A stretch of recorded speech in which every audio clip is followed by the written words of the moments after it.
Baik. Alhamdulillah wassalatu wassalamu ala Rasulillah wa ala alihi wa sahbihi wa mawalah wa asyhadu an la ilaha illallah wahdahu la syarikalah wa asyhadu anna Muhammadan abduhu wa rasuluh. Pertama yang ingin kita sampaikan kepada jamaah sekalian bahwa kita meyakini Islam ini adalah agama yang rahmatan lil alamin.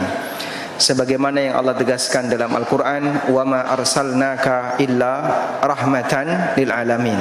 Tidaklah aku mengutusmu wahai Muhammad kecuali menjadi rahmat bagi seluruh alam. Dan status beliau diutus oleh Allah menjadi rahmat bagi seluruh alam itu jasad beliau ataukah ajaran beliau? Yang benar yang mana? Jasad atau ajarannya? Ajaran. Karena kalau jasad beliau itu dibatasi oleh waktu dan tempat. Sehingga jika kita memahami posisi rahmatanil alamin adalah sosok Nabi sallallahu alaihi wasallam, maka itu terbatas dengan waktu dan juga terbatas dengan tempat. Kita tidak pernah ketemu dengan beliau. Dan zaman kita jauh dari zaman beliau, tempat kita juga jauh dari tempat beliau. Sehingga kalau dibatasi pada sosok beliau, berarti kita nggak dapat manfaat dari rahmat itu. Oleh karena itu, yang lebih tepat bahwa status rahmatanil alamin adalah ajaran Nabi sallallahu alaihi wasallam. Maka beliau berstatus sebagai rahmatan alamin sejak diutus oleh Allah. Karena itu Allah tegaskan, wa ma arsalnaka, tidaklah aku mengutusmu wahai Muhammad. Sehingga sejak beliau jadi utusan, di posisi itulah beliau menjadi rahmat bagi seluruh alam. Ajaran itu tersebar ke seluruh penjuru dunia. Dimulai dari satu titik, yaitu kota Mekah, kemudian beralih ke Madinah, lalu kemudian menyebar ke semua yang di sana ada siang dan malam. Nabi SAW pernah mengatakan, la yablughanna hadzal amru ma balagal lailu wan nahar.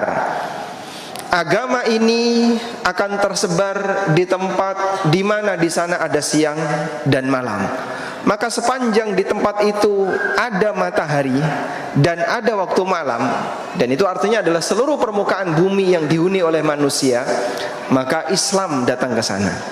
Walhamdulillah, ajaran itu bisa kita dapatkan sampai sekarang. Dan karena Islam itu rahmatanil alamin, maka dia relevan dengan seluruh zaman. Sehingga tidak hanya terbatas pada waktu tertentu. Sebagaimana di zaman Nabi SAW bisa diberlakukan, syariat Islam juga bisa diberlakukan di zaman kita saat ini. Sebagaimana aturan itu bisa relevan di zaman beliau sebelum ada teknologi, aturan itu juga tetap relevan sampai di zaman kita. Karena Allah Subhanahu wa ta'ala Maha tahu pada waktu dia menurunkan syariatnya, Allah tahu ke depan akan ada berbagai macam perubahan model transaksi yang dilakukan oleh manusia. Sehingga 14 abad silam ketika Allah menurunkan aturan Al-Quran dan hadis, apakah Allah tahu kalau nanti akan ada marketplace? Allah tahu tidak, Pak? Allah tahu. Ketika Allah menurunkan aturannya di masa itu, apakah Allah tahu kalau nanti akan ada uang digital? Allah tahu. Karena ilmu Allah Subhanahu wa ta'ala meliputi segala sesuatu yang terjadi di alam ini sejak zaman azali sampai kiamat. Sehingga Allah tahu akan adanya aneka perubahan-perubahan itu. Lalu Allah turunkan aturan itu untuk dipelajari oleh manusia. Alimahu man alimahu, wa jahulahu man jahulahu. Ada yang mau belajar dan ada yang enggak mau belajar. Oleh karena itu, ketika jamaah menyadari bahwa dalam setiap aktivitas yang kita lakukan ada aturan Allah yang harus kita ketahui, kuncinya adalah satu, membuka diri untuk mau belajar. Dan ilmu syariat ini banyak. Ilmu syariat ini banyak. Kita semuanya punya kepentingan dengannya. Hanya saja di sana ada prioritas. Bagian prioritas itu yang perlu kita tegaskan bagian mana, Pak? Yang sering Anda bersinggungan dengan prakteknya.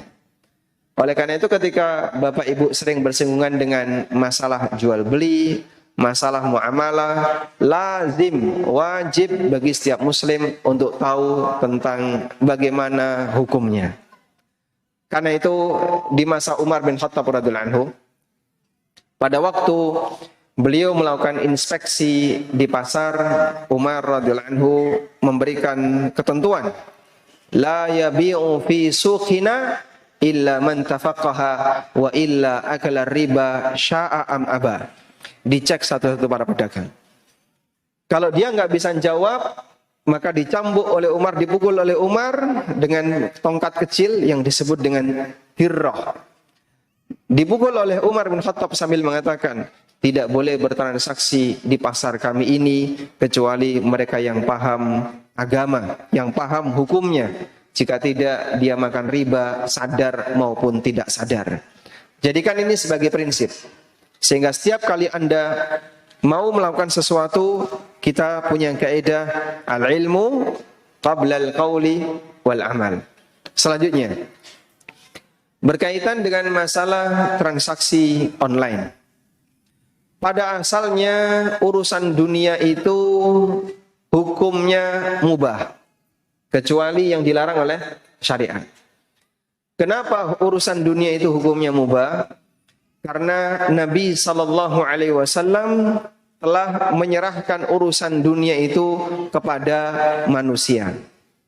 Nabi SAW pernah bersabda, antum a'lamu bi amri dunyakum. Hadis riwayat Muslim.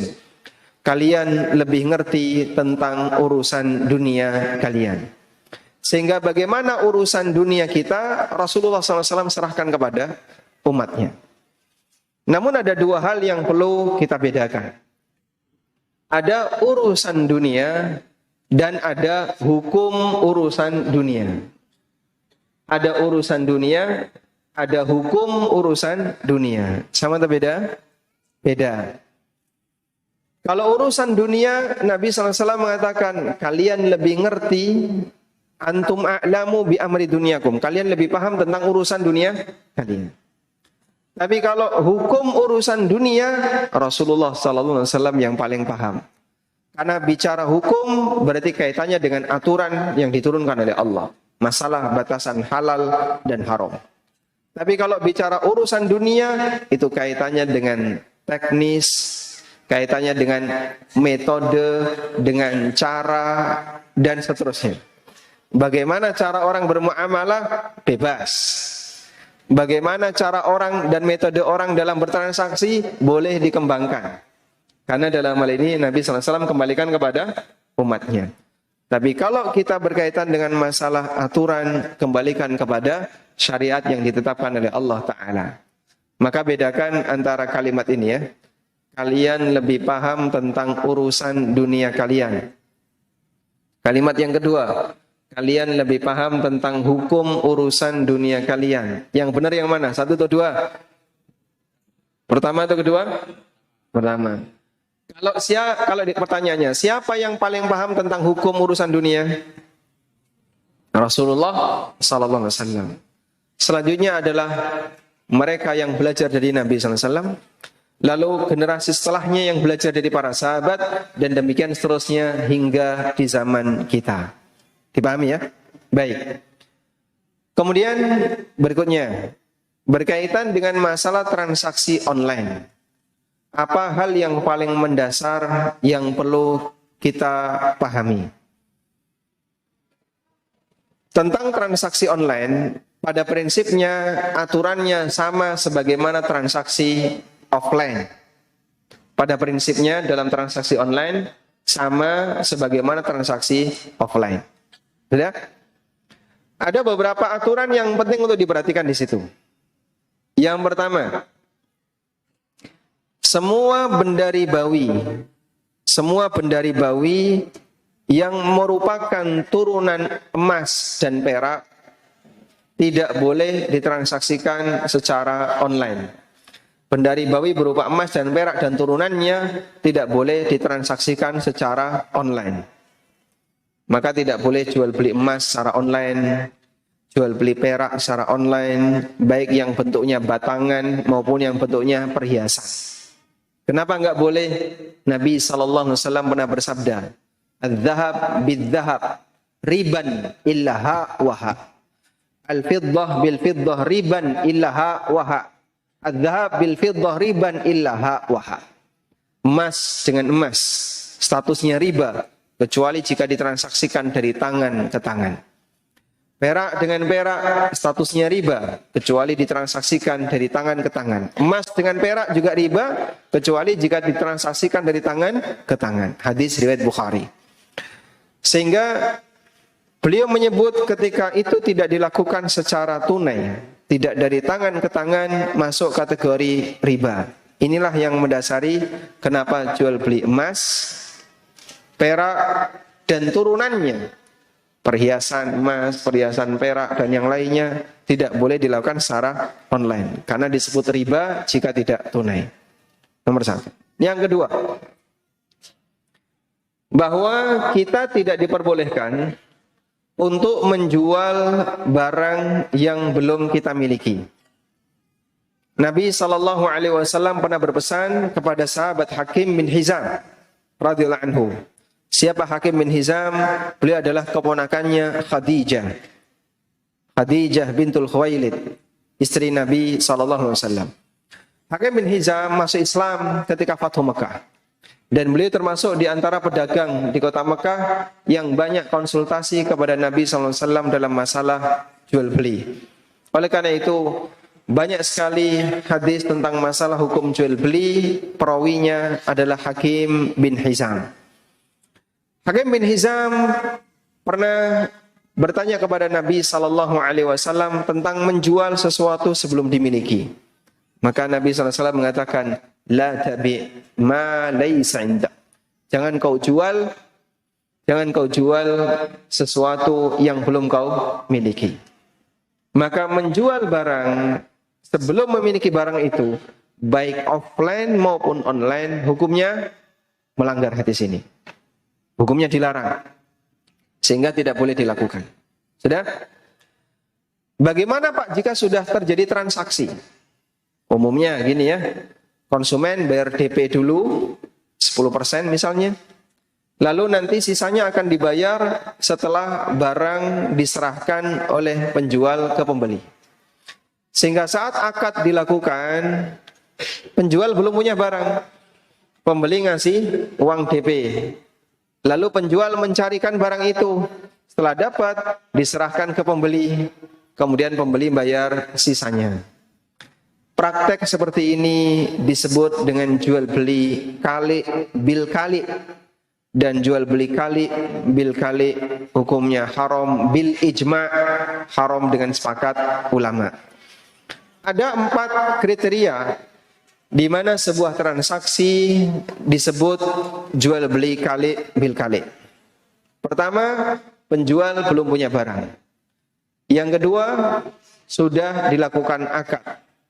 Yang ketiga, pembeli tidak membayar secara tunai. Yang keempat, penjual bukan produsen. Ada yang mau ngulang? Ada yang bisa ngulang? Angkat tangan. 4 kriteria jual beli kali bil kali. Ada yang mau ngulang? Baik. Pertama apa tadi? Penjual belum punya barang. Yang kedua, sebentar dulu, belum ada. Sudah dilakukan akad. Yang ketiga, kalimat yang benar, pembeli belum membayar secara tunai. Kasih DP atau yang lainnya, yang jelas dia belum bayar secara tunai. Yang keempat, penjual bukan produsen. Apabila 4 ini terjadi, maka transaksi itu masuk dalam kategori jual beli kali bil kali, dan ini haram bil ijma', haram dengan sepakat ulama. Dipahami? Baik. Selanjutnya, tidak diperbolehkan untuk menjual barang sebelum diterima. Tidak boleh menjual barang sebelum diterima. Sehingga jika ada orang yang menjual barang sebelum diterima, melanggar sabda Nabi SAW, la tabi'hu hatta taqbidah. Jangan kau menjual barang ini sampai kau menerimanya. Ibnu Abbas radhiyallahu anhu pernah meriwayatkan, naha Rasulullah sallallahu alaihi wasallam ayyabi'at ta'am hatta yastawfiyah. Rasulullah sallallahu alaihi wasallam melarang seseorang menjual makanan sampai dilakukan istifa.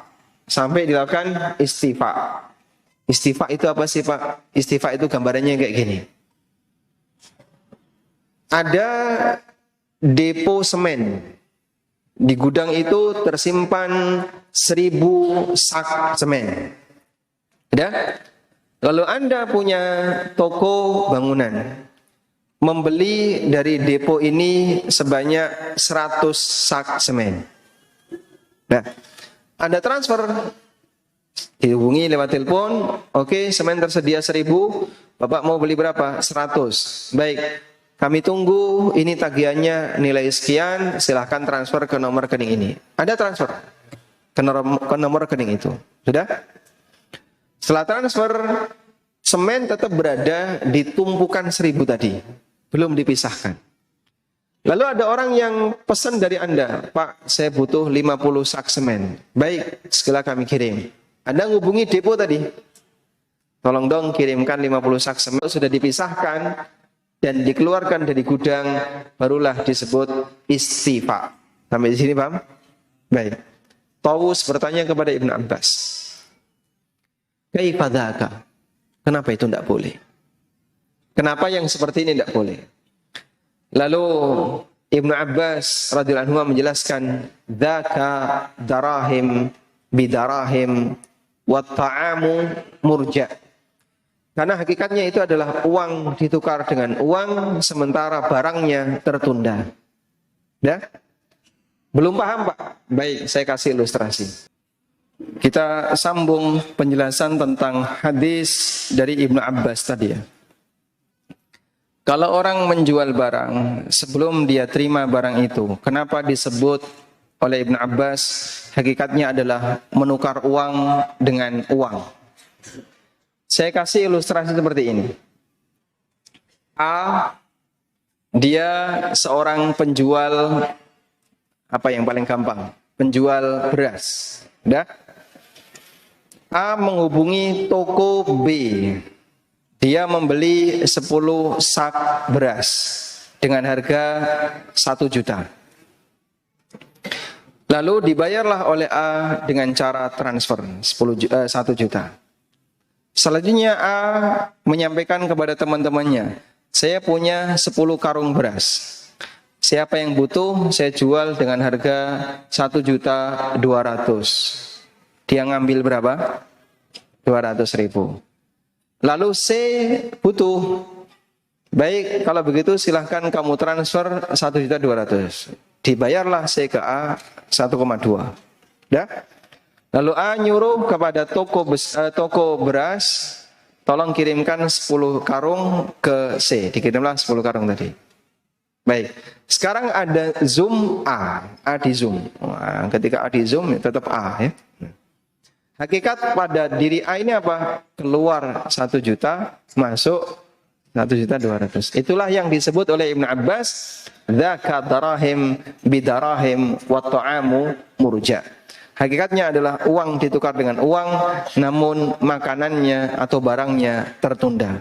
Paham di sini? Nah. Sehingga kalau Anda beli barang belanja dari Jakarta, misalnya belanja pakaian atau apapun gitu ya, sudah ada gambarnya sehingga bisa diiklankan. Dalam proses kirim boleh nggak dijual? Tunggu sampai barang tiba di tempat. Begitu Anda sudah menerima, boleh Anda jual. Pak, kalau kayak gini caranya, nanti biayanya terlalu mahal. Sementara konsumen saya ada di Surabaya. Konsumen saya ada di Jogja. Kalau dikirim dari Jakarta, Pekanbaru, Jogja, berapa kali itu? 2 kali, terlalu mahal. Bagaimana kalau dari Jakarta langsung ke Jogja, Jakarta langsung Surabaya? Kan lebih gampang. Kalau Anda mau seperti ini, maka ketentuannya adalah Anda harus punya wakil di Jakarta. Sehingga Anda beli dari A yang ada di Jakarta. Model bajunya, gambarnya sudah ada. Sudah? Selanjutnya setelah transaksi, Anda minta teman Anda di Jakarta, B datang ke A.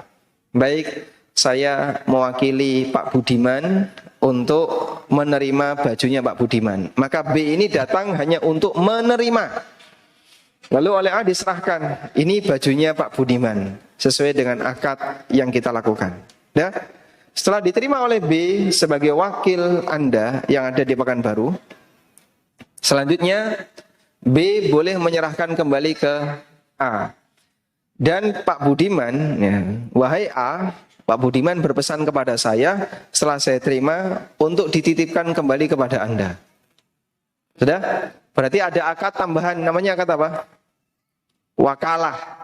Akad apa? Wakalah. Budiman mewakilkan kepada B untuk menerima barangnya, lalu B mewakilkan kepada A untuk kembali menerima barang itu karena mau dikirim ke Surabaya. Pak Budiman minta tolong ini dikirimkan ke Surabaya. Dari Jakarta kirim ke Surabaya. Kalau kayak gini boleh. Kenapa? Kenapa? Karena sudah diterima. Siapa yang nerima? Wakil. Wa tasarruful wakil, tasarruful muwakil.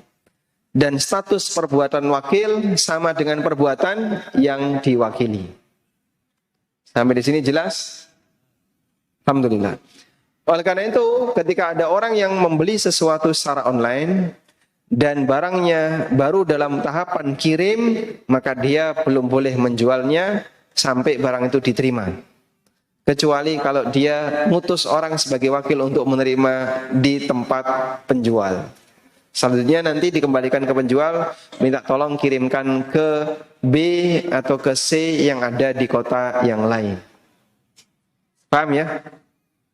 Alhamdulillah. Selanjutnya, dalam transaksi online, terkadang ada orang yang bermain di area dropshipping. Ya. Itu boleh atau tidak? Di sini ada nggak dropshipper? Yang pernah praktek dropshipping ada? Boleh angkat tangan, Pak? Satu, cuman satu. Yang lain ada? Nggak ada. Baik, berarti nggak usah dibahas ya. Yang lain kan tidak berkepentingan berarti. Atau mungkin dropshipper itu seperti apa? Skemanya. Ya, kalau mereka sudah pernah praktek kan tahu skemanya ya. Tapi kalau belum praktek berarti perlu menjelaskan skemanya. Ada orang yang dia tidak punya barang, tapi dia ingin menjual tanpa harus kulaan, memanfaatkan uang dari konsumen, begitu. Sehingga dia ambil gambar yang ada di internet, gambar jam tangan, gambar baju, gambar peci, gambar apa ya, diambilin, terus dia upload di toko yang dia punya, baik lewat marketplace maupun toko online pribadi, dia upload, dikasih harga, padahal dia nggak punya barang itu. Lalu ada konsumen tertarik untuk beli barangnya, kemudian dia transfer secara tunai. Barangnya harganya berapa? 100.000, transfer 100.000. Diterimalah oleh orang ini uang senilai berapa? 100.000. Setelah terima 100.000, kemudian dia menghubungi supplier. Dia menghubungi supplier barang itu. Bang, saya butuh barang ini, tolong kirimkan ke tempatnya A. Nah, supplier menjual itu seharga 80.000, sehingga dia transfer 80.000 ke supplier. Lalu supplier ngirim barang itu ke tempatnya A. Dia dapat untung berapa? 20.000. Orang seperti ini disebut dropshipper. Dan skema yang tadi disebutkan disebut skema dropshipping. Boleh atau tidak? Silakan dipikir sambil dikir. Salat dulu atau gimana? Oh, nggak khusyuk nanti udah. Dalam Baik. Apakah praktek ini boleh? Ada dua rincian.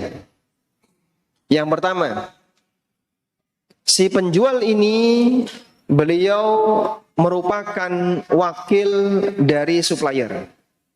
Sehingga dia sudah mendapatkan izin dari supplier, Pak, saya punya beberapa produk A, produk B, ini di toko saya seperti ini produknya ada. Tolong bantu jualkan secara online. Lalu A menyatakan, baik, siap, saya jualkan. Akhirnya produk itu difoto nih semua, terus dia upload secara online. Nanti kalau ada yang beli, dia tinggal ngambil di tempat temennya ini. Status A dalam hal ini adalah wakil, karena dia sudah mendapatkan apa? Izin dari pemilik. Sehingga transaksi yang dilakukan oleh A dalam hal ini adalah mewakili pemilik. Hukumnya boleh. Meskipun praktik dropshippingnya. Sehingga ketika ada konsumen diminta bayar tunai, sudah. Ketika sudah bayar tunai, baru setelah itu apa? Dia kirimkan ke supplier uangnya, dia ngambil untung, lalu barangnya dikirim kemana? Ke konsumen. Praktek seperti ini hukumnya diperbolehkan. Baik. Selanjutnya, dropshipper yang bukan wakil dari supplier. Ini dropshipper liar. Sehingga dia cuma punya toko, tapi tidak pernah punya barang. Dan dia tidak pernah mengikat perjanjian akad apapun dengan pemilik barang. Bagi dia itu repot. Akhirnya dia lakukan adalah cari itu supplier mana aja. Ini supplier sepatu, ini supplier tas, ini supplier baju, supplier kaos, supplier celana. Dia kumpulin tuh daftar supplier. Lalu dia ambilin gambar-gambar di situ. Kemudian dia upload di tempatnya, dikasih harga yang berbeda. Saat dia ngasih harga yang berbeda, laku, dapat untung. Dia hubungi supplier itu, tolong kirimkan ke sini. Nah, ini dropshipper liar. Dah? Kalau hukum dropshipper liar seperti ini boleh atau tidak? Jumhur melarang. Nggak boleh. Kenapa nggak boleh, Pak? Karena dalam praktek dropshipper liar seperti ini, dia telah menjual sesuatu sebelum memiliki. Dan menjual sesuatu sebelum memiliki hukumnya melanggar hadis Hakim bin Hizam seperti yang tadi kita sebutkan. Sampai di sini paham? Jelas ya? Alhamdulillah. Oleh karena itu dalam praktek ini seharusnya dia minta izin kepada pemilik supplier tadi. Kalau dia sudah dapat izin, barulah dia boleh menjualkan dengan izin dari supplier. Wallahu a'lam. Mas, bisa semua dari poin-poinnya. Tadi ada beberapa pendapat sebenarnya dari sini sama jual beli offline. Tadi perkataan umum tidak bertransaksi sebelum mereka tahu tentang atau mereka kecuali agama, karena khawatir mereka sebelum tidak berpercaya. Nah, masalah tadi terkait dengan dropshipper. Dropshipper itu ada dua, yang mana satu diperbolehkan dan yang kedua mengatakan tidak diperbolehkan. Nah, apakah yang pertama apakah dia sama dengan marketer itu ketika dia wakilkan hanya saja dia menjual itu keuntungannya sudah ditetapkan oleh si yang punya barang. Baik.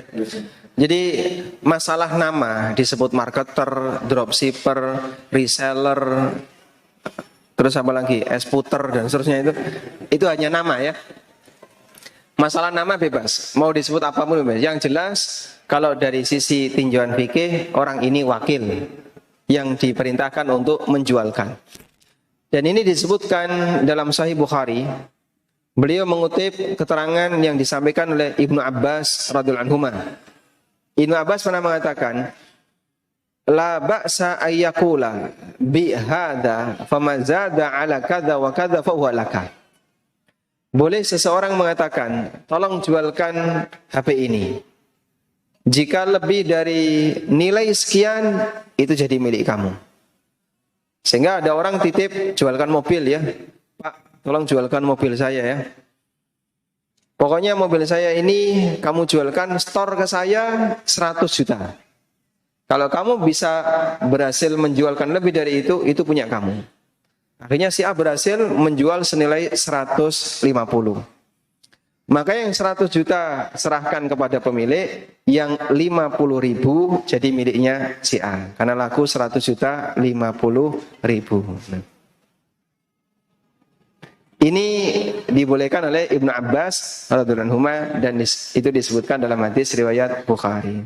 Nah, dan terkait juga ada yang tadi bilang affiliate. Nah, affiliate. Jadi kemarin itu kita lihat banyaknya affiliate di mana dia juga menjual barang dia. Dia tidak punya sebenarnya. Cuma dia jual domainnya, kemudian dia jual dia mendapatkan dengan seksnya dia. Nah, sekarang kita juga baca tentang pengalaman affiliate di bawah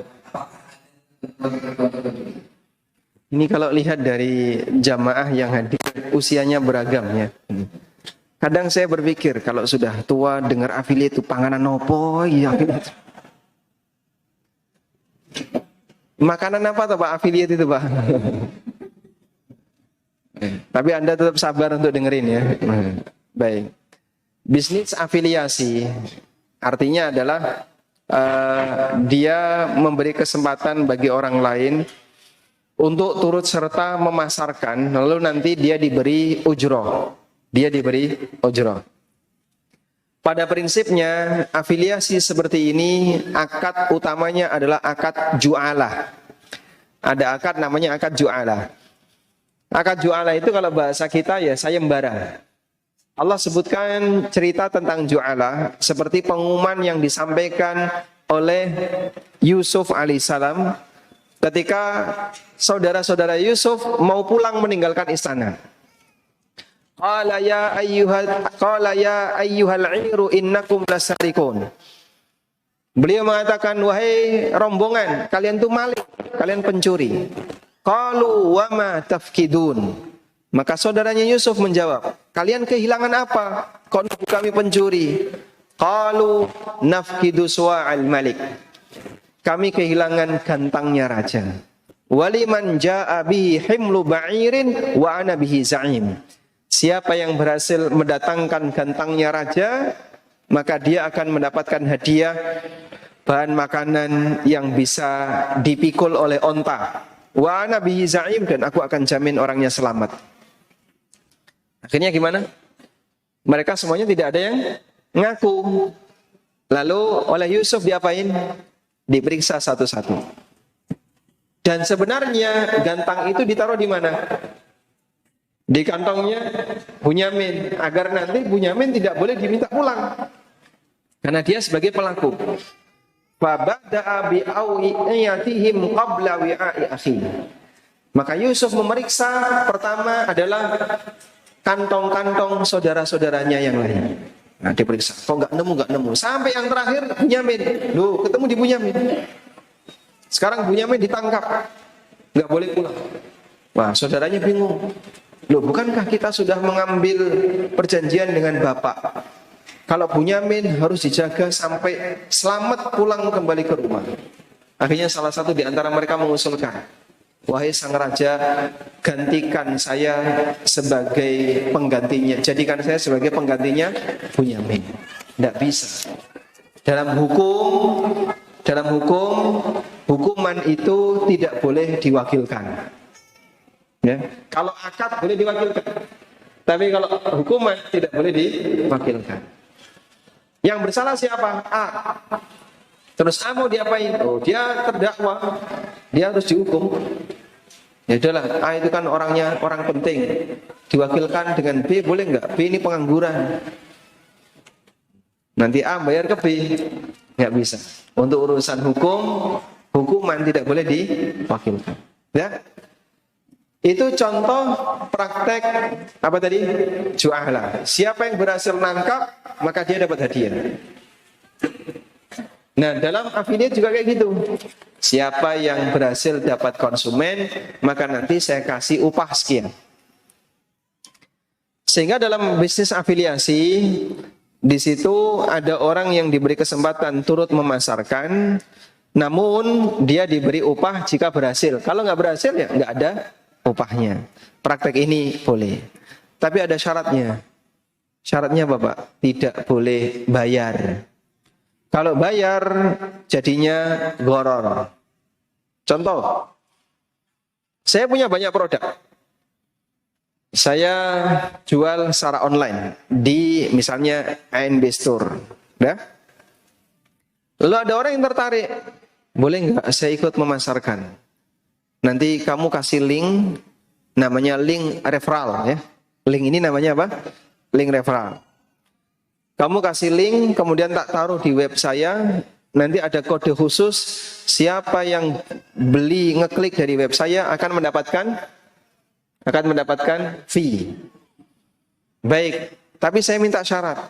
Bapak harus bayar dulu senilai 200.000 baru bisa memasarkan. Kayak gini hukumnya gharar. Ghararnya di mana, Pak?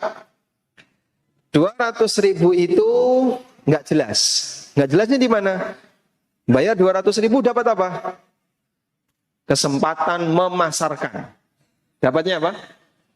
Kesempatan memasarkan. Dan yang namanya kesempatan memasarkan itu sifatnya peluang.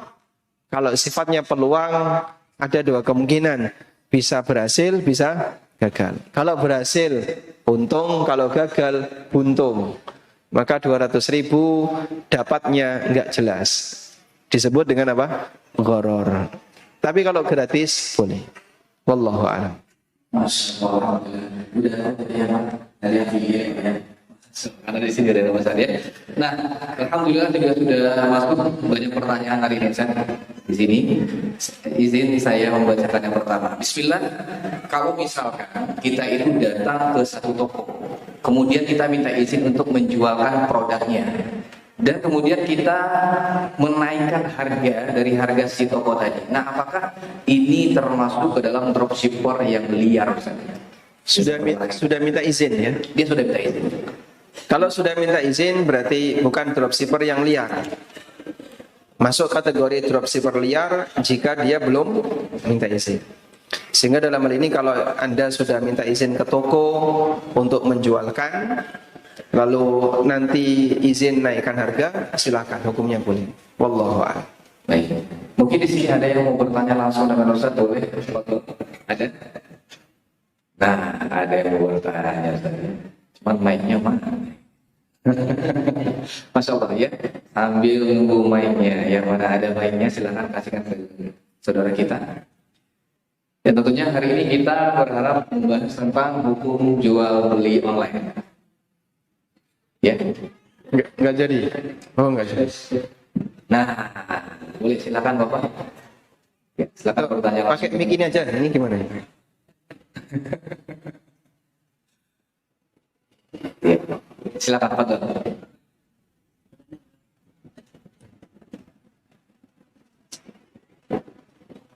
Silakan Bapak. Assalamualaikum. Waalaikumsalam warahmatullahi wabarakatuh. Barakallahu.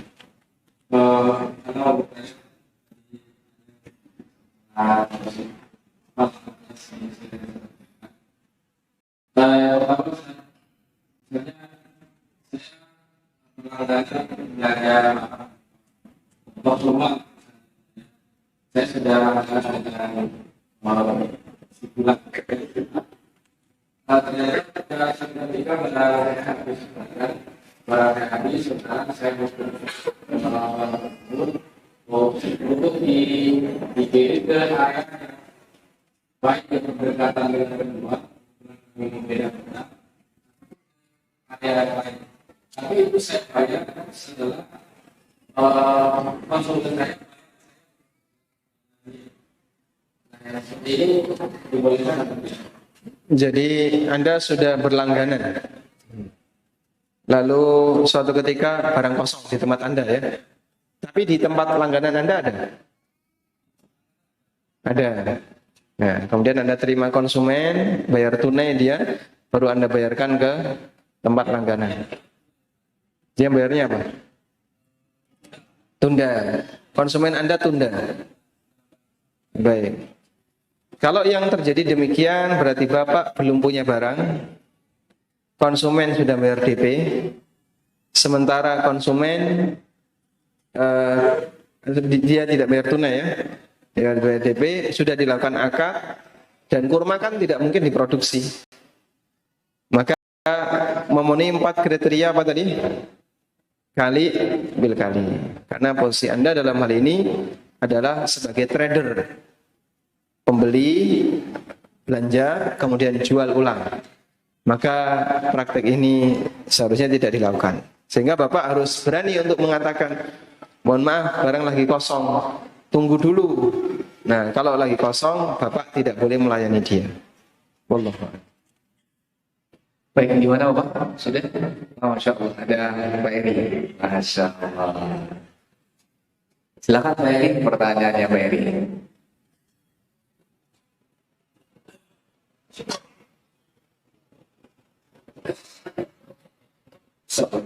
Waalaikumsalam warahmatullahi wabarakatuh. Barakallahu. Sugeng mulai.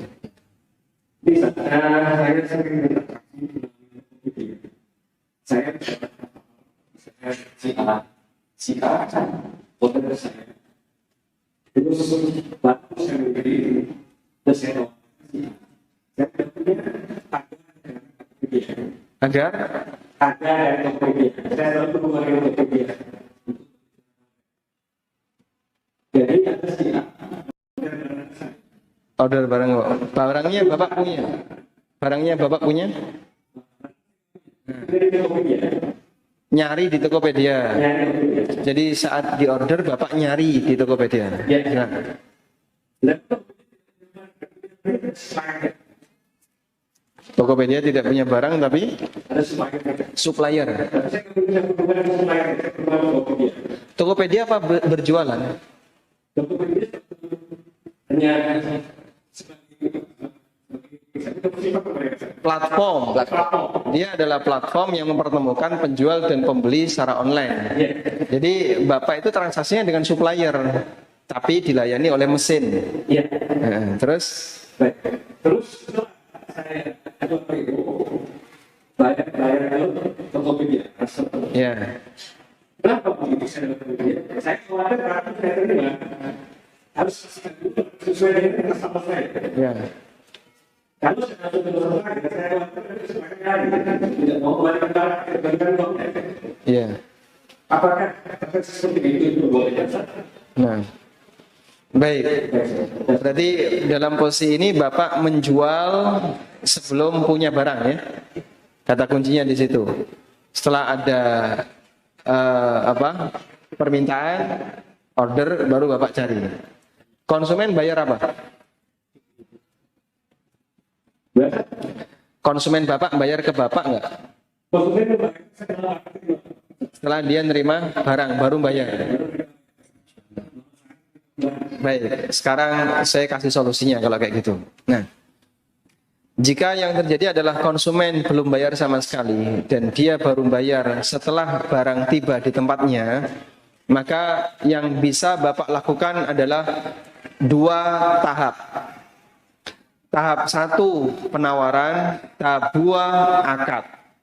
Dipahami ya? Baik.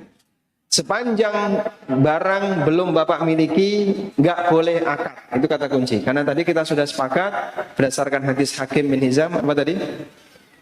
Tidak boleh menjual barang yang belum dimiliki. Paham ya? Udah? Terus gimana Mas? Saya biasanya kayak gitu. Nah, makanya inilah pentingnya ilmu. Biar yang biasa itu tidak dibenarkan. Jangan membenarkan kebiasaan, tapi membiasakan yang benar. Sehingga kalau nggak pernah belajar ya kayak gini nanti. Praktek itu sudah terbiasa kayak gitu. Terus gimana? Nah, ngubahnya agak susah. Tapi kalau sudah belajar, insya Allah lebih ringan. Mohon maaf ya, ada sebagian orang yang dia tidak mau belajar bikin muamalah. Dengan anggapan yang penting itu tauhid. Iya ya, tauhid itu penting. Tapi apakah kemudian menyampingkan ilmu yang lain? Bikin muamalah itu ilmu enggak? Bukan, itu bukan ilmu ya. Bukunya ulama disobek saja bagian bab itu. Padahal kajian tentang fikih muamalah itu pembahasannya panjang dan termaktub dalam buku-buku fikih. Sehingga ada sebagian orang yang kadang merasa dia hanya membatasi diri dengan belajar tauhid saja, tidak mau belajar yang lain. Ini keliru, karena ilmu itu banyak. Anda butuh semuanya. Oleh karena itu belajar tauhid penting, belajar akidah penting. Tapi Anda juga perlu belajar bagaimana ibadah yang benar, dan Anda juga perlu belajar bagaimana cara bermuamalah yang benar. Apakah belajar di sini pelanggaran terhadap tauhid? Yang belajar fikih muamalah itu tauhidnya kurang mapan. Aneh-aneh gini. Buktinya mana? Nah, kayak gini yang kita nggak suka ya. Baik. Jadi kita mempelajari ilmu sesuai dengan apa yang kita butuhkan, sehingga tentukan hierarkinya minal aham fal aham, dari yang paling penting kemudian turun di bawahnya dan seterusnya. Kembali kepada tadi. Solusi yang bisa dilakukan apa tadi? 2 tahap. Tahap 1 namanya tahap penawaran, yang disebut dengan al-wa'du bil bai', rencana untuk akad. Dalam tahap 1 ini tidak boleh ada ikatan apapun. Saya ulang, tidak boleh ada ikatan apapun. Paham ya? Baik. Sehingga ketika konsumen Bapak pesan ke Bapak, itu sifatnya tidak mengikat. Lalu Bapak pesan barang itu dari Tokopedia atau dari marketplace yang lain, dapatlah barang itu. Lalu langsung dikirim ke konsumen. Setelah barang tiba di konsumen, Anda langsung datang ke rumahnya konsumen. Nerima barang itu. Barang sudah saya terima. Sekarang transaksi dengan konsumen. Sehingga akadnya dilakukan ketika kapan? Barang tiba di tempat konsumen. Bapak datang ke tempatnya konsumen, Bapak terima barang itu di tempatnya konsumen dan langsung dijual ke konsumen. Sudah? Pada posisi ini konsumen berhak untuk tidak jadi beli. Masya Allah, itu resiko paling besar. Karena barang sudah ditimpa di konsumen, tiba-tiba, mohon maaf Pak, kami nggak jadi beli. Itu boleh. Kenapa? Karena belum akad. Nah yang kemarin deal-dealan itu apa? Itu rencana akad. Kok bisa Pak itu rencana akad? Nah, kan Bapak belum punya barang. Bapak jualan nekat, belum punya barang, pelanggaran. Transaksinya batal. Makanya caranya kayak gini. Setelah Bapak beli dari marketplace, barang dikirim langsung ke konsumen, diterima di tempatnya konsumen. Terjadilah akad di tempatnya konsumen. Tapi di sini resikonya adalah Anda harus siap menanggung resiko jika konsumen tidak jadi beli.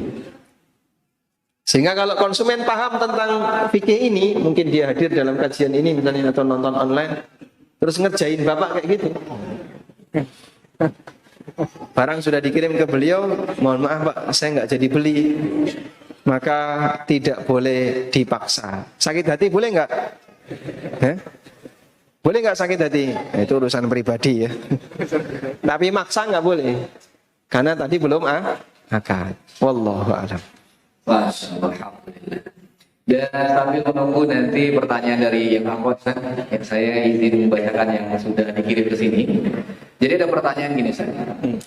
Apakah hakikat jual beli yang biasa itu sama dengan yang online? Kalau memang sama, apakah wajib kita membaca doa masuk pasar Ustaz? Nah seperti misalkan kita ada marketplace, sebelum kita buka kita baca doa masuk pasar. Nah itu gimana hukumnya? Apakah hukum yang berlaku pada online sama dengan offline? Secara umum sama. Apakah wajib baca doa? Masuk pasar offline saja nggak wajib. Apalagi masuk pasar yang online. Orang masuk mall, masuk pasar offline, dia datang ke pasar, nggak baca doa, gimana statusnya? Batal nggak masuk pasarnya? Dosa atau tidak? Enggak. Ya, karena doa masuk pasar, hukumnya apa? Tidak wajib. Sudah? Meskipun ada keutamaan yang besar bagi orang yang membaca doa sebelum masuk pasar, masuk mall dan seterusnya. Karena dia berarti orang yang rajin berzikir. Di saat semua orang lupa kepada Allah, dia ingat kepada Allah Subhanahu wa taala. Baik. Selanjutnya, doa apa yang dibaca ketika mau membuka marketplace melalui HP? Yang dibaca adalah a'udzubillahi minasyaitonir rajim. Kenapa, Pak? Apa yang dilihat pertama kali? Hah? Biasanya yang dilihat pertama kali apa? Iklan. Ada uratnya enggak? Nah, ya mungkin tidak ada doa khusus ya. Tidak ada doa tertentu. Barangkali mungkin Anda akan menjumpai aneka pelanggaran di situ. Itulah bagian dari bawaan marketplace. Karena namanya pasar kan banyak kotoran ya, banyak sampah dan seterusnya. Oleh karena itu, yang penting di sini kalau emang nggak butuh, jangan jalan-jalan di pasar online. Tapi sekarang itu jadi hobi baru ya. Lagi suntung tuh buka marketplace. Ya. Nanti scroll, ada barang bagus masuk keranjang. Nemu bagus lagi masuk keranjang. Keranjangnya itu penuh dengan barang, nggak ada yang dibayar. Betul Pak, kayak gitu Pak? Hah? Coba cek HP istrinya Pak. Keranjangnya itu mesti penuh itu. Kamu ngumpulin apa aja itu? Koleksi di keranjang belanja itu banyak sekali. Wallahu alam, mungkin sampai mati belum terkejar itu. Makanya benar apa yang dikatakan Nabi sallallahu alaihi wasallam. Hatta Rasulullah sallallahu alaihi wasallam khatta. Nabi sallallahu alaihi wasallam pernah membuat garis panjang. Hadis Ibnu Mas'ud ya. Wa khatta khututun haulah. Kemudian Nabi sallallahu alaihi wasallam membuat garis yang mengitarinya. Jadi ini garis panjangnya itu nembus di sini. Lalu garis kanan kirinya di sini. Wa khatta khututan fi wasatiha. Kemudian Nabi sallallahu alaihi wasallam buat garis-garis kecil di garis yang kotak tadi, buat garis-garis kecil. Lalu beliau mengatakan, hada al-insan. Inilah perjalanan hidup manusia. Garis yang panjang itu perjalanan hidup manusia. Dan garis ini adalah ajalnya. Muhitatun alaih, yang meliputi dia. Mau bergerak kemanapun, pasti akan terbentur dengan ajal. Sementara di ujung ini, inilah cita-citanya. Sehingga cita-cita manusia itu menembus ajal. Tidak cuma menembus dimensi Pak ya, tapi menembus ajal. Sehingga umur dia sampai sekian, cita-cita dia itu masih jauh. Saking cintanya manusia terhadap dunia. Sampai cita-citanya menembus ajal. Mungkin juga bapak-bapak kayak gitu. Berharap bisa nambah, sampai mati nambah-nambah. Betul Pak? Cita-citanya menembus ajal. Nggih, betul Pak Takmir kayak gitu juga. Masya Allah. Kalau soal nambah sulit dijawab ya Pak. Oke, mungkin ada pihak dari akhwat kita yang bertanya. Ada, silakan. Betul. Mungkin kita serahkan dulu yang ke akhwat kita. Waalaikumsalam warahmatullahi wabarakatuh. Allah sekarang lumayan banyak di kalangan masyarakat, yakni melakukan arisan emas Ustaz. Itu bagaimana sebenarnya hukum arisan emas Ustaz? Assalamualaikum warahmatullahi wabarakatuh. Waalaikumsalam warahmatullahi wabarakatuh. Ada biasanya yang arisan emas itu bapak atau ibu? Ada komplotan ibu-ibu. Sebutannya apa? Komplotan ya, komplotan Ustaz. Kelompok atau komplotan? Oh, kelompok. Misalnya 10 orang ya. Ada 10 orang. Iurannya 1 juta. Berarti dapat 10 gram kurang lebih ya. 10 gram emas. Cuman kan harga emas itu sangat fluktuatif. Selisih jam aja sudah ada komanya, ada selisih harga.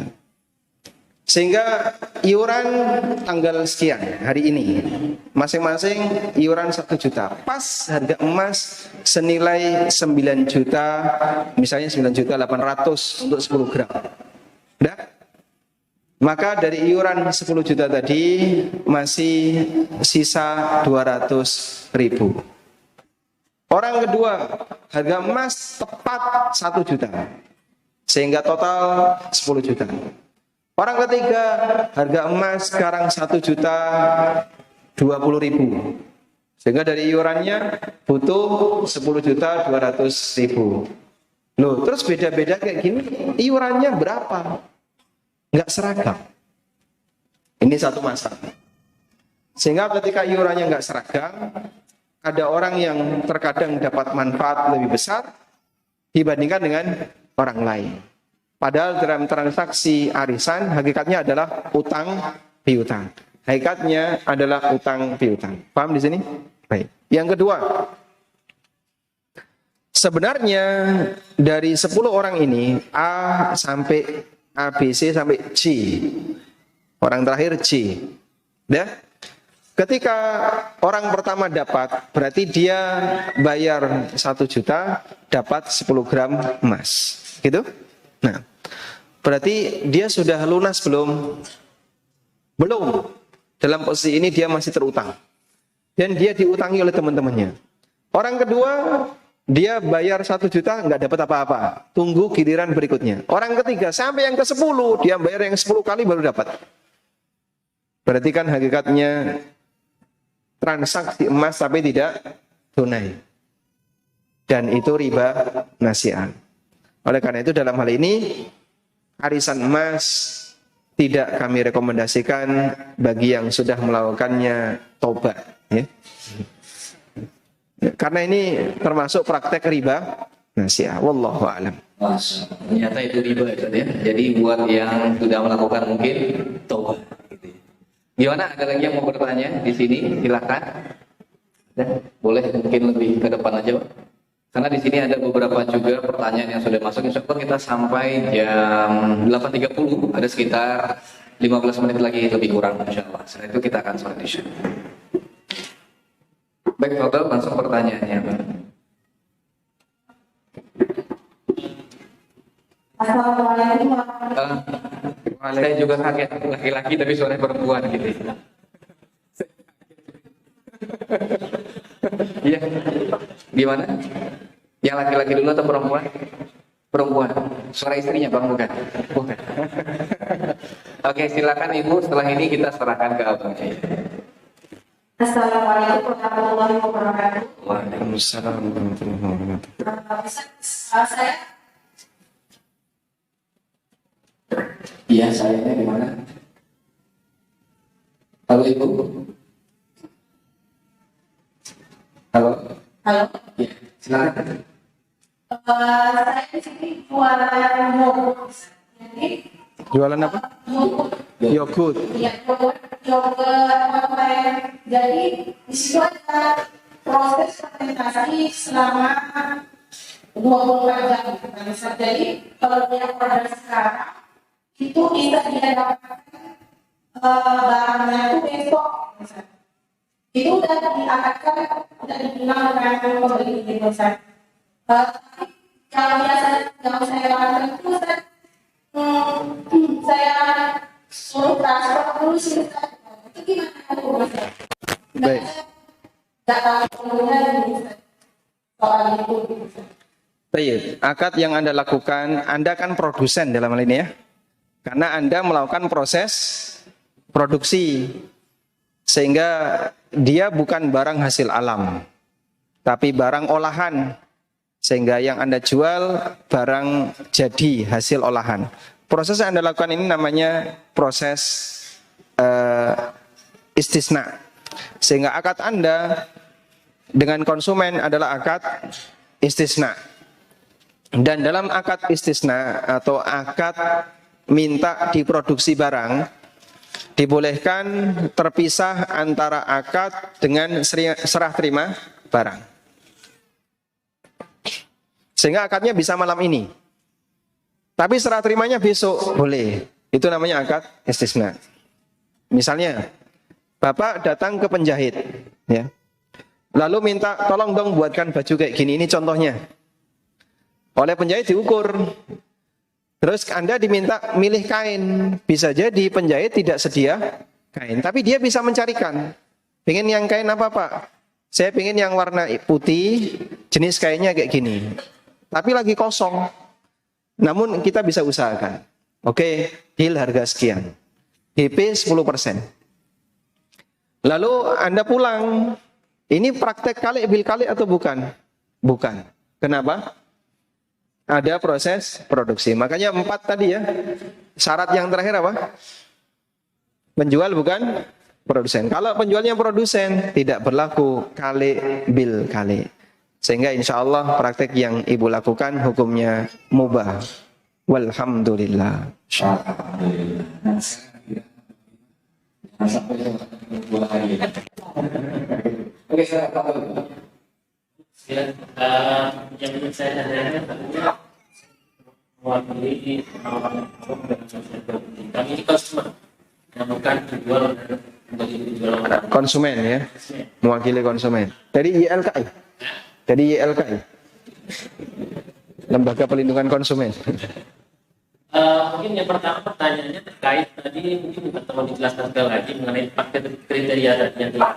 Apakah tampaknya harus terjadi itu atau salah satunya saja kita tidak bisa tidak masuk dalam kriteria itu maka nggak boleh.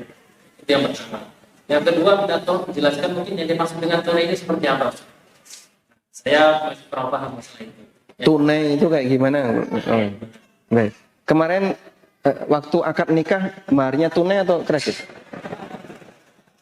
Tunai. Nah itulah definisi tunai ya.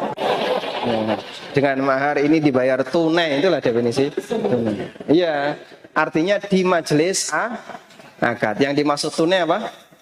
Dilakukan, dibayarkan di majelis akad. Maka jika Bapak membayarkan itu di majelis akad berarti tunai. Nah, baik. Terus yang terakhir tadi mengenai pembelian di toko-toko online seperti Shopee, Tokopedia dan sebagainya. Kan selama ini saya cuma tahunya ya kebanyakan orang menggunakan itu kan, tapi kita nggak tahu ilmunya itu sebenarnya dibolehkan atau tidak. Mungkin kita bisa jelaskan sedikit mengenai toko-toko online ini biar kami ini kasus seperti tidak merasakan khawatir. Enggak, per kasus saja Pak. Kasus apa yang Bapak jumpai yang itu dianggap bermasalah? Saya nggak tahu Ustaz. Oh gitu. Misalnya COD-nya kah? Tadi afiliasi sudah ya. Dropshipping sudah. Kalau marketplace-nya sendiri boleh nggak? Tidak masalah. Itu sama seperti pasar ya. Hanya saja dilakukan secara online. Mungkin yang perlu dihati-hati dalam hal ini adalah pay letter itu. Karena ini riba. Diutangi dulu. Misalnya harganya berapa? 200.000. Baik, bisa Anda gunakan pay letter. Bayarnya belakangan ya. Sehingga Anda bisa belanja dengan nilai 200.000, tapi nanti bayarnya belakangan. Dan ketika bayar belakangan, ada bunganya nggak? Pay letter bunganya berapa? Berapa? Kurang tahu ya. Ada bunganya dari 200.000, nanti Anda nyicil selama sekian bulan, jadi 200, misalnya 230.000 atau bahkan 250.000. Maka ketika di situ ada bunganya, hakikatnya apa? Riba. Anda diutangi dulu, lalu nanti bayarnya lebih. Praktek ini riba. Dipahami insyaallah? Nah, untuk yang pertama tadi apa Pak?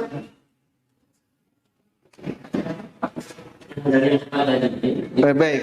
4 ini kan kriteria transaksi yang dilarang. Kalau salah satu aja nggak ada, hukumnya jadi boleh. Transaksi kali bil kali yang dilarang itu jika memenuhi 4 kriteria ini. Penjual belum punya, terus apa lagi?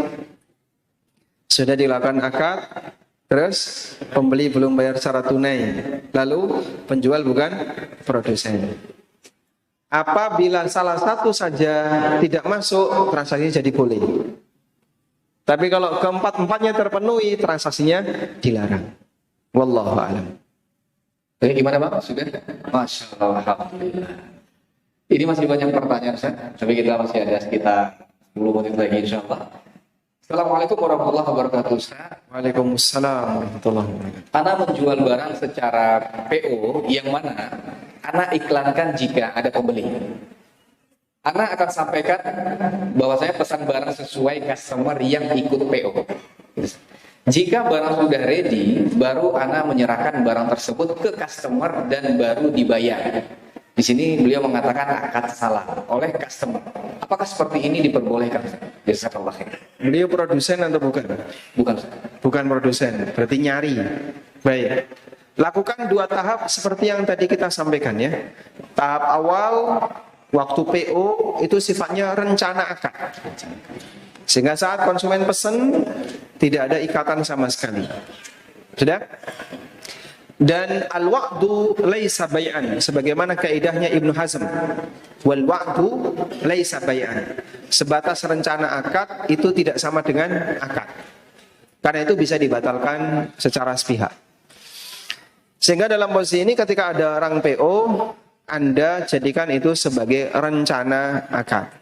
Anda cari barang, setelah dapat barang, antarkan ke konsumen, terus baru dilakukan akad. Jadi tahapan 1 rencana akad, tahapan 2 akad. Kapan akad dilakukan? Setelah menerima barang, setelah penjual menerima barang. Sudah? Dan praktek ini bukan salam. Kalau jual beli salam, itu bentuknya adalah pembayaran harus tunai di depan. Ya, jadi kalau jual beli salam, pembayaran harus tunai di depan. Kalau konsumen Anda bayarnya tunai di depan, itu salam. Tapi kalau konsumen Anda tidak tunai di depan, baru dibayar ketika barang ada, itu bukan salam. Wallahu a'lam. Jazakallah khair. Gimana ada lagi mau bertanya langsung dengan dulu bila? Kalau tepat ya Mas, saya yang dalam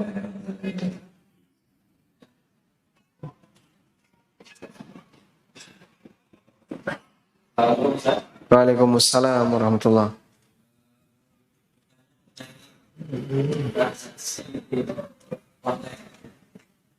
Pertanyaannya gimana? Delivery online? Ojek online?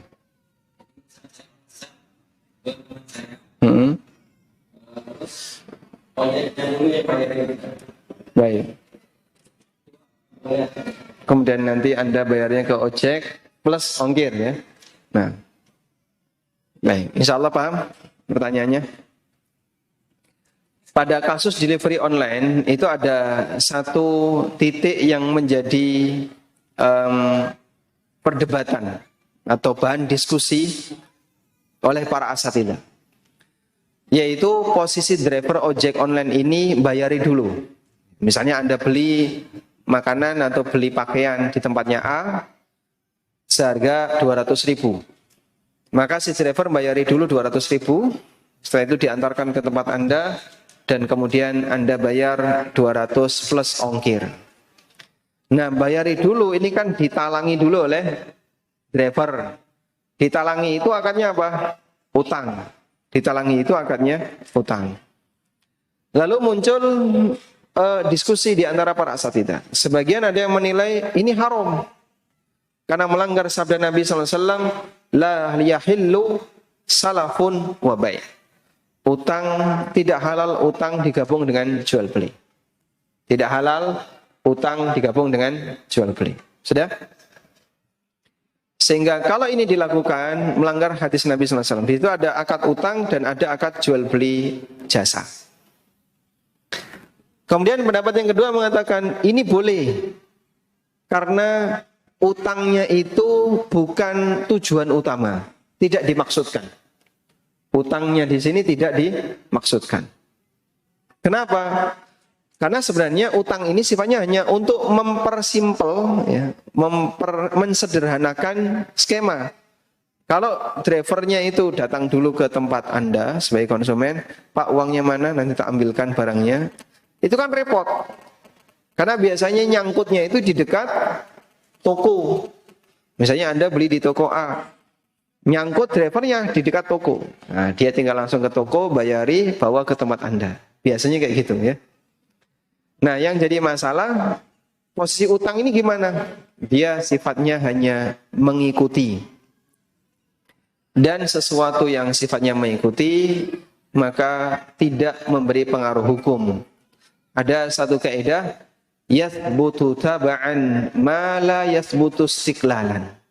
Kalau mengikuti boleh, tapi kalau berdiri sendiri enggak boleh. Kalau mengikuti boleh, tapi kalau berdiri sendiri enggak boleh. Contoh ya, Anda minum kopi, tapi ada semutnya. Nah, ketelanlah itu semut. Apa hukumnya? Hah? Apa hukumnya? Makan semut boleh nggak? Tidak. Minum semut? Sama. Kalau minum kopi kesemutan? Boleh? Nggak boleh. Yang terjadi ini apa? Di sini ada 1-2 semut, sehingga sifatnya hanya mengikuti. Tapi kalau Anda buat bubur semut, terus dimakan, ya, ini haram karena semut tidak boleh dibunuh, sehingga tidak boleh dimakan. Paham ya? Jadi kalau makan semut saja, kapsul semut atau apa tidak boleh. Tapi kalau ada semut berenang di kopi Anda, kemudian dia tenggelam, lalu Anda minum, ketelan, ini sifatnya keikut. Nah, yang kayak gini nggak ada hukum. Jelas ya Allah? Nah. Terakhir. Itu nggak usah. Nah, udah selesai. Selesai, kita sholat. Nah. Baik, semoga yang kita pelajari ini bermanfaat. Allahumma anfa'na bima 'allamtana wa 'allimna ma yanfa'una warzuqna ilma. Wa sallallahu ala nabiyyina Muhammadin wa ala alihi wa sahbihi wa sallam. Wa akhiru da'wana alhamdulillahi rabbil alamin. Wassalamualaikum warahmatullahi wabarakatuh.